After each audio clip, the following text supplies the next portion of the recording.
Oh. Good morning, everybody. Thanks for joining us on our newest town hall.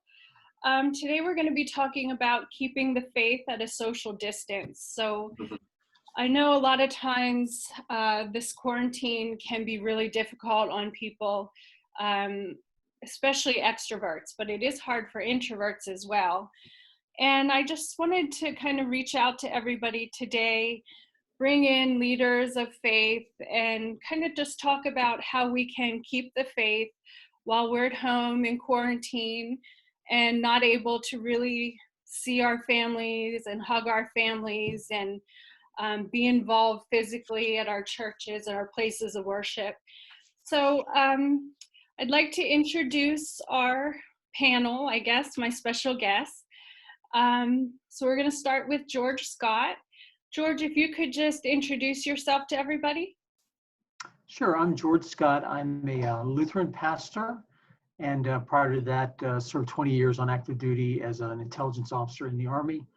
I currently live with my family in Harrisburg, and am in the process of transitioning to a new ministry call. Hopefully I'll have that locked up here by the end of the week. Great. And we also have Rabbi Carl Choper on the line. Would you like to introduce yourself? Hi, I am a rabbi in the Harrisburg community. I serve as a rabbi at the Jewish Home of Greater Harrisburg, also as a prison chaplain and as rabbi at Temple Beth Shalom in Mechanicsburg.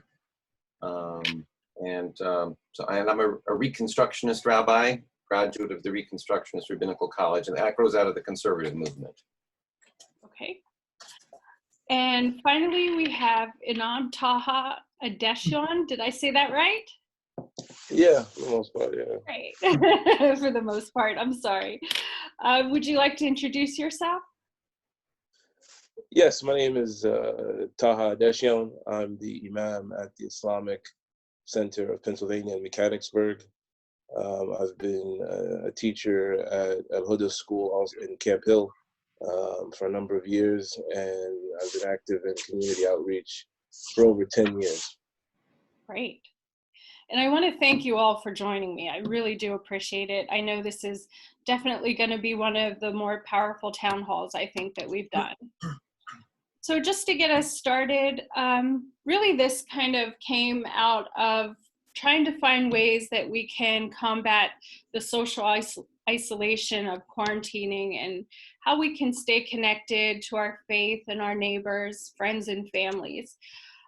So I think one of the main things that people are feeling is probably the loneliness of being socially isolated, and also kind of the challenges of being quarantined with family on a 24-hour basis, 24/7. And sometimes that can be a little challenging.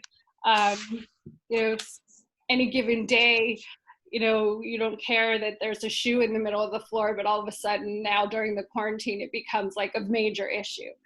So I'd like to just kind of start with that and touch base on, how we can combat that loneliness and ways to really kind of keep our cool while we're quarantining. So I don't know, I'm not really going to say, George, Rabbi, we'll just kind of, whoever wants to talk, feel free, and we'll just kind of let it progress. How's that? Mm-hmm.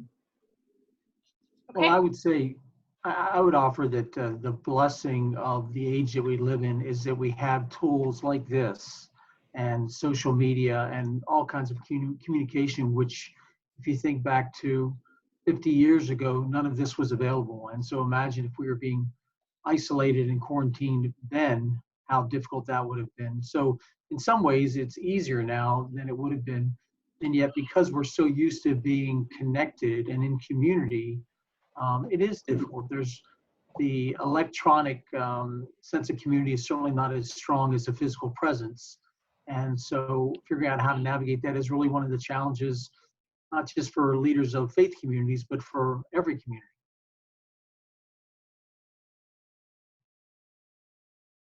I thought about this, in many ways, it's about maintaining perspective.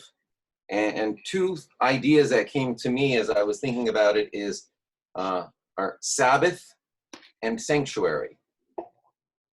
So we have a strong tradition of maintaining a Sabbath, which is basically stopping what you're doing. Stopping what you're doing so that you can remember why you're doing it all anyway. That's what it means to be commemorating creation. So in a sense, this is like a Sabbath for many of us. And so my thought went to, well, what is the Sabbath represent in our tradition? What are the ways we observe it? And one of the ways is joy. And to consciously seek out things that are joyful. And so we need to do that. It can be life-saving in the circumstance like this. Find things that you enjoy. Engage in those things. Engage in reflection, rejuvenation, and learning. Take time to read. So that again, a matter of perspective. Taking this moment where you are and you use the time to engage in joyful things. At the same time, it's sanctuary because we're retreating to our homes, many of us, I think most of us, but not all of us, because think about the people who are staffing the cash registers so that people can get food. I mean, actually, in many ways, that's more difficult right now, to be out there where you're needed, or the medical professionals. Those of us who are sitting at home and serving the larger world by not engaging, we need to remember that it's not the worst place to be. So it is a place of safety, relatively. Karen Armstrong was on the television, the author Karen Armstrong. She compared it to the story of Passover, when the Hebrew people are having a feast, which is the ancestor to the Seder, and the angel of death is passing over every place else. I never thought of being actually in that moment, but it kind of feels that way. At the same time, anytime that we can reach out, whether electronically or mostly electronically, any other way, that's a mitzvah, a fulfillment of a commandment, and any need is an opportunity to do this. So it's an opportunity to engage in holiness in many ways. So it's a matter of perspective.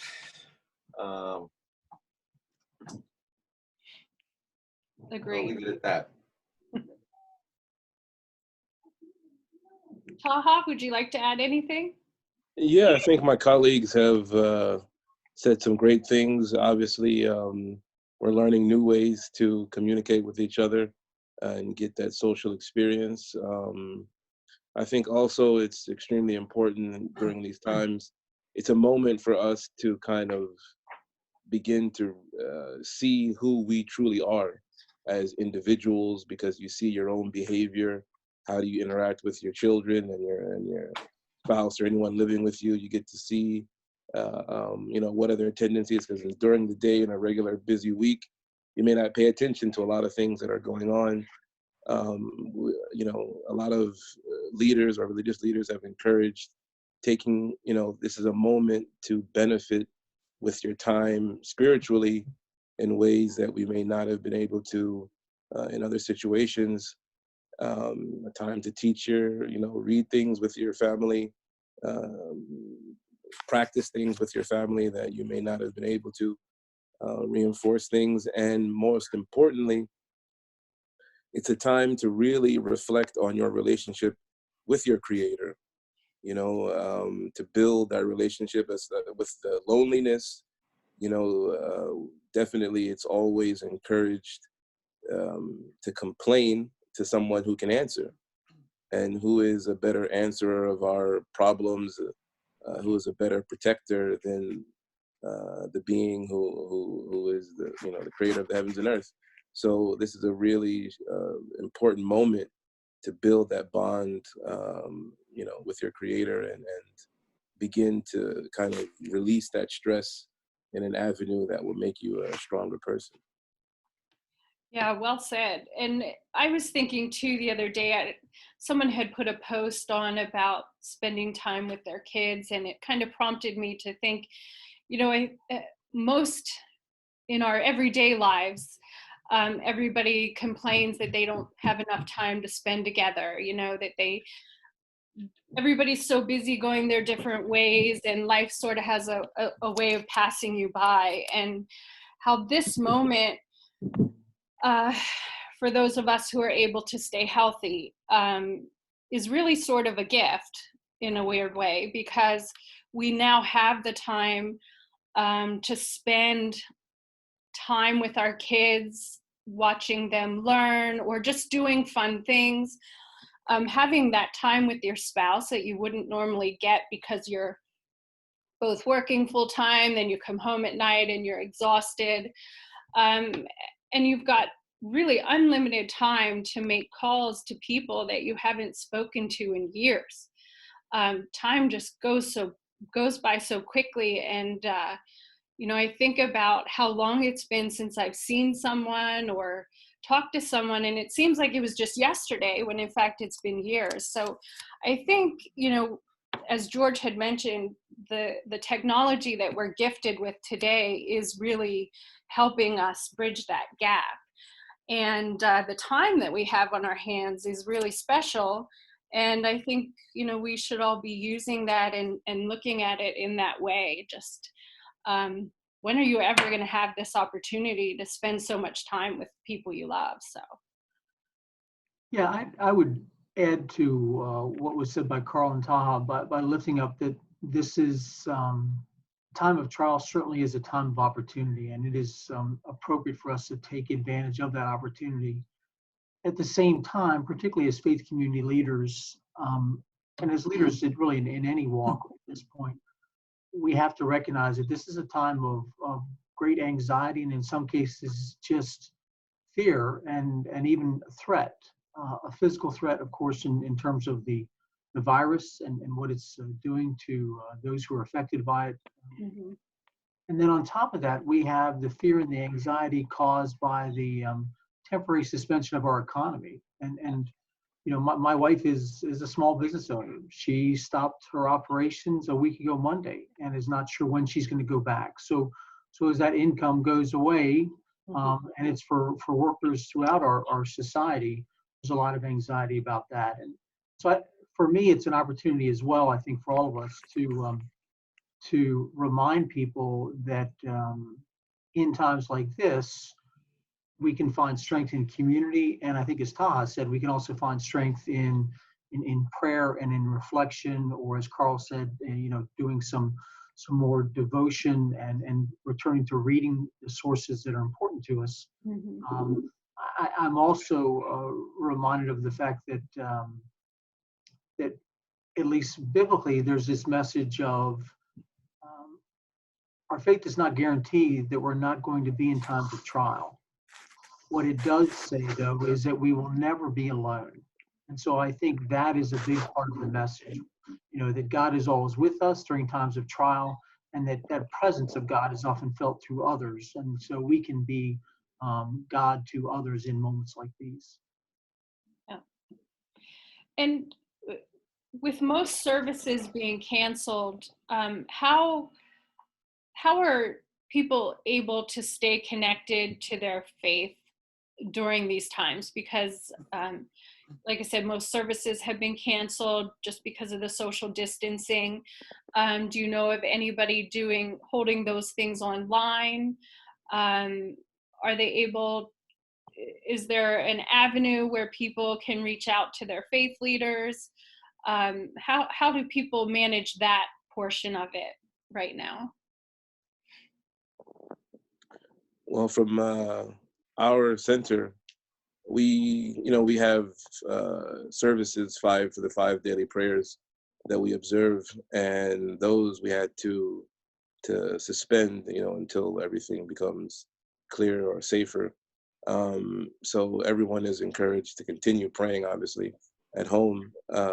Our congregational service on Fridays, what we did, we also suspended that, but what we did was we have the sermon that we normally have, in person or at the center, we do it online. So those who want to can observe, can tune in, I guess, and observe it that way. And that's a lot of communities around America are following that plan, just to keep people in the mode, because we have no idea, are we going to be like this for a month, for 2 months, is it longer? And we don't, each and every one of us doesn't want to lose that habit of being a regular participant. So that's what we've done in our center. Okay, that's great. Do you want to tell people where they can log on to that? Yeah, thank you for that. Our Facebook page is Islamic Center of Pennsylvania. You can go there and tune in on Fridays from normally, I think it's 1 o'clock. So depending on technical difficulties, because we usually have different people doing the sermon. So if there are noted difficulties, then at 1 on Fridays, anyone is welcome, anyone and everyone. Okay, great. At the same time, I think it's important to, maybe even more important now, for people to understand that prayer services aren't the only time that we engage in our faith.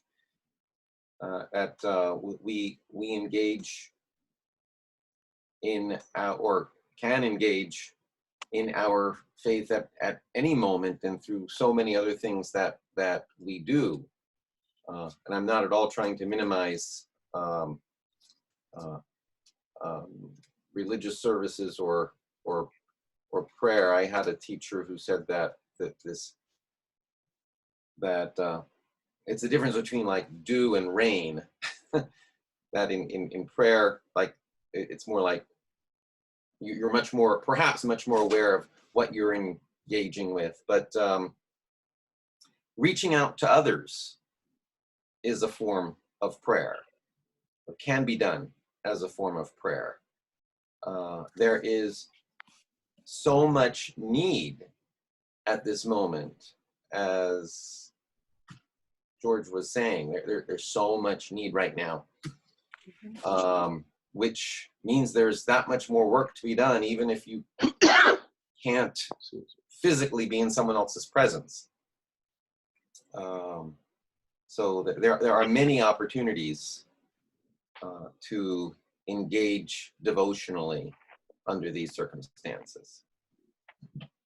Patty, I would say for the online services, to build on both what Carl and Taha said, we saw a really unique example of one community doing services here in Pennsylvania this past weekend. They actually went and had their service at a drive-in. That's the only one I know where they gathered in a way that observed the social distancing. But unfortunately, most faith communities don't have access to a drive-in theater. I would encourage anyone who is looking for an online worship experience to reach out to their local congregation, or local mosque, or local house of worship, and see what they have. And if they don't have that established relationship, well, now's a great time to do that, because as you said, they have some time. Yeah. And in addition to that, as Taha said, there are a lot of faith leaders that are doing sermons online and making that available. So even if it's not during the normal worship time, you can access those resources. I just got a notice that my internet is unstable. That's not good. I'm gonna try to switch my internet here for a second. Like Patty just dropped off. There she Yeah. is. She's back. Okay. There you go. I don't think Patty can drop off and the rest of us stay on, right? That's probably I true. think all goes through. I guess we'll see. So I don't know. This is a topic that I definitely wanted to cover, you know, here and maybe on its own town hall. But just how can we help others and stay safe? You know, I know there's people are donating, say, to the food banks or the food pantries, definitely, you know, giving blood. But do you have any suggestions on how we can be there for our neighbors if they need help? Like I live in an older community, and I know 3 of my neighbors are well into their 80s.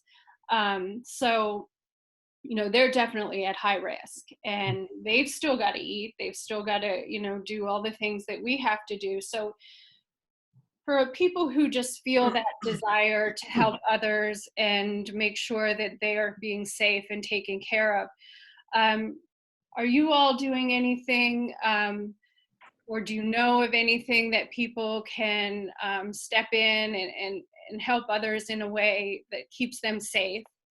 So, you know, whether it's calling members of their place of worship and just trying to keep everybody connected that way, or, you know, shopping for somebody maybe who really shouldn't be out.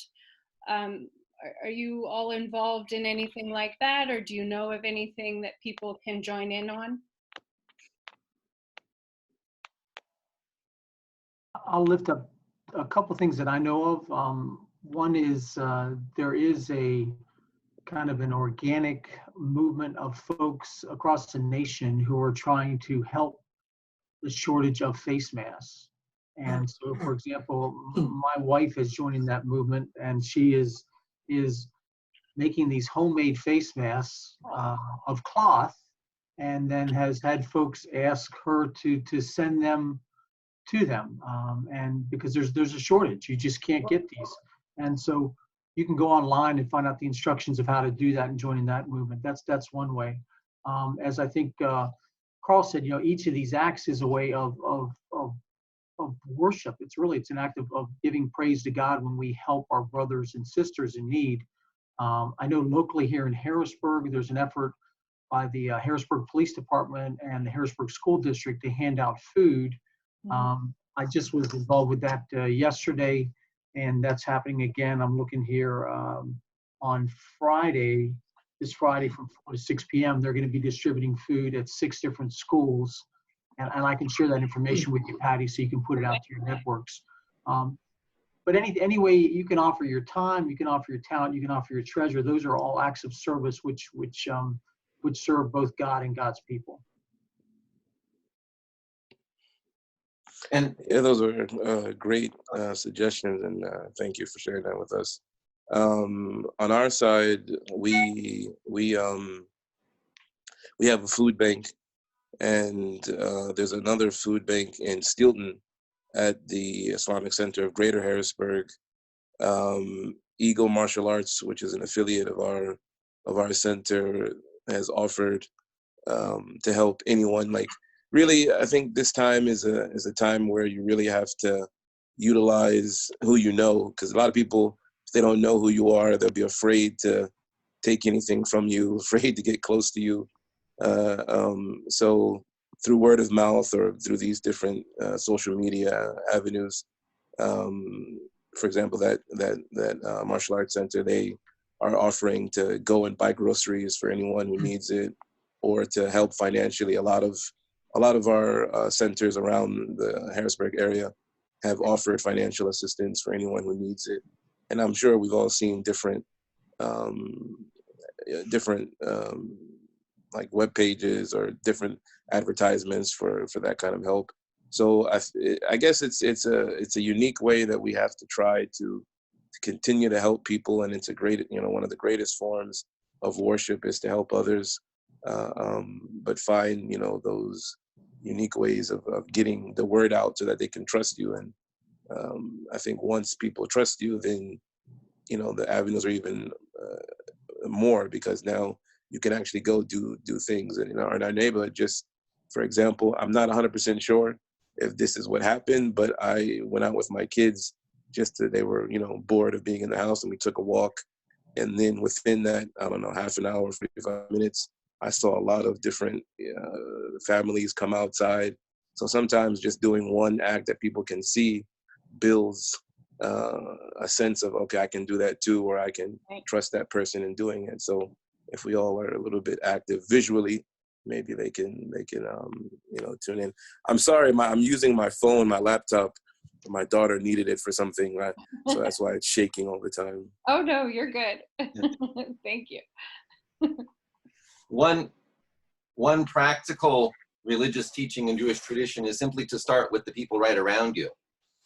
To always start with the poor of your own city, it says. But it's all about. So that is about, in many ways, informal networks. So, and those informal networks are so much more important now than ever, because there's so much need.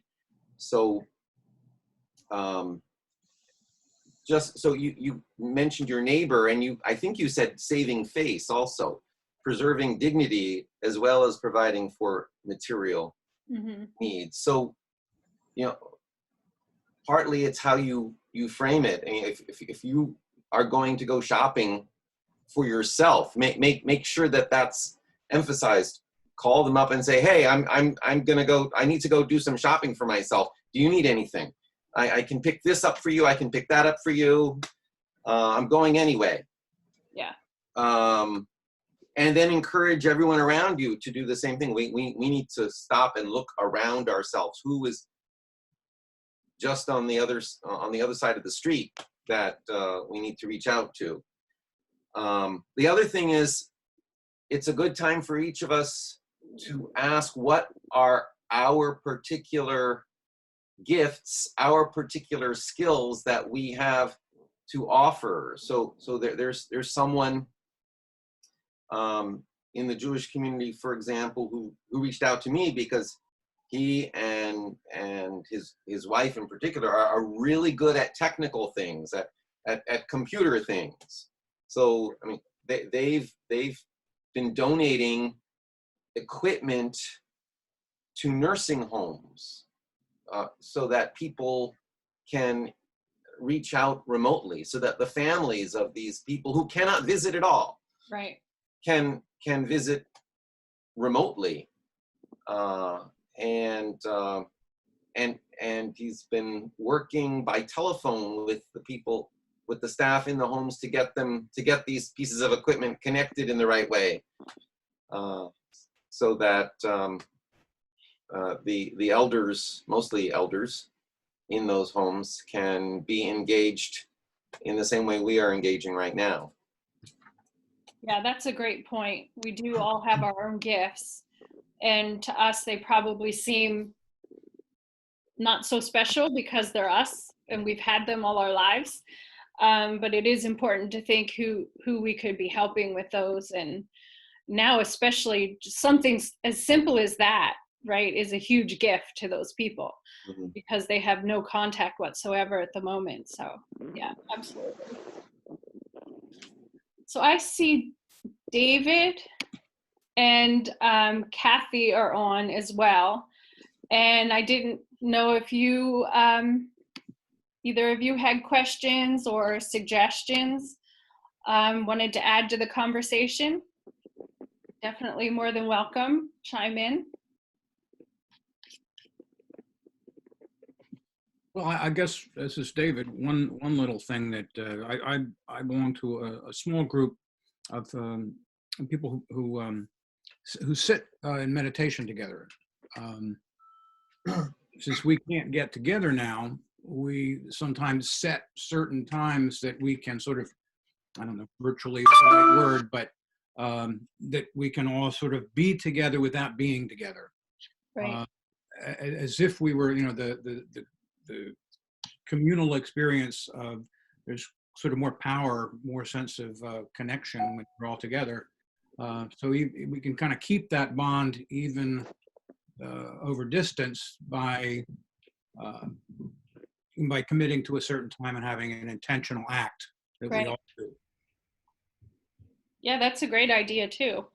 There's definitely ways to still do things together, even if we're not together.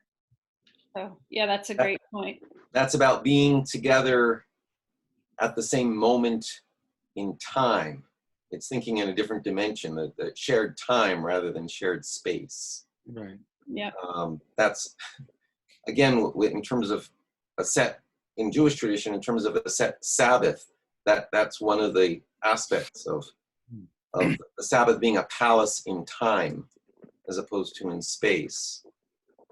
And something that, as a prison chaplain, I emphasize with the inmates that I work with as well, that they can be with community at a shared moment in time, even if they can't be in the same place. Yep. That's an absolutely great point, because I think we generally don't think of it like that. And again, it's like you said originally, it's all about perspective and kind of reframing our situation and into something more positive. So I appreciate that. Okay. Is there anything else that you would like to add? If anybody would like to say, anybody or everybody would like to say prayer of some sort, however you want to wrap it up or sum it up, I'd love to give everybody a final thought or something like that. I'll offer one final thought, and it was sparked again by some of the things that Carl has said earlier, and that is, I can remember in seminary, I went to seminary down in Gettysburg, one of the things that we talk about was the tradition, not just of Sabbath, but of Jubilee. There's a tradition in the Old Testament that there would be a time of Jubilee when everyone, with people and animals, would rest. And that, if my memory is correct, it's supposed to be every 50 years, and there was always a discussion of, do you think they actually did that?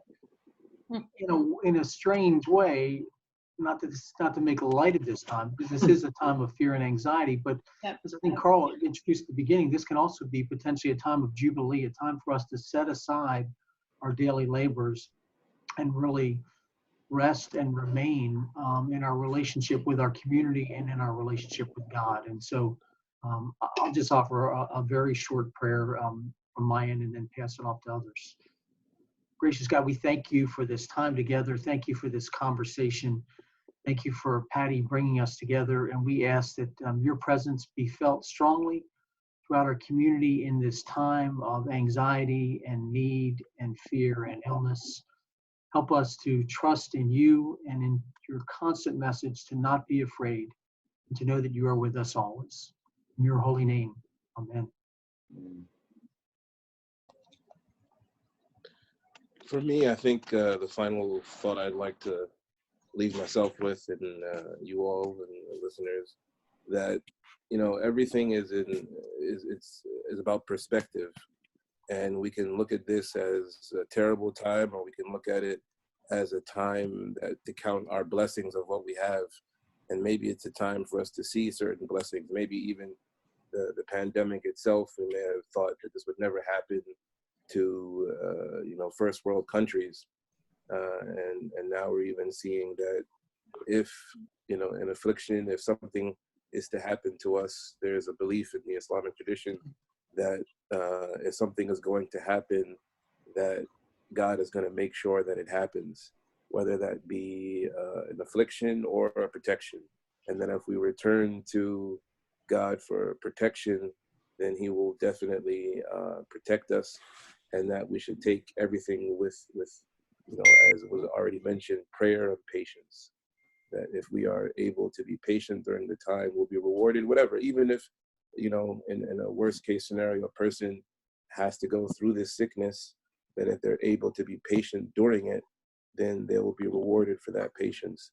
And that we have to find ways to comfort people, comfort ourselves, and return to God for comfort, and that we ask God to protect all of us from any type of affliction that we can't bear, so that we can ultimately return to Him in peace. Thank you. That Yeah. was beautiful. George mentioned Jubilee. And the thing about it, the Jubilee, is that it recurs over again, but over a period of a couple generations in between. And it reminds us, in some sense, that it's not the first time we as a human society have been here. I mean, we've been here before. Just that we skipped a period. I mean, we went through, it's been a long time since we've experienced this, at least in our part of the world. So not one Jubilee period, 50 years, but 100 years ago, basically 1919. Right.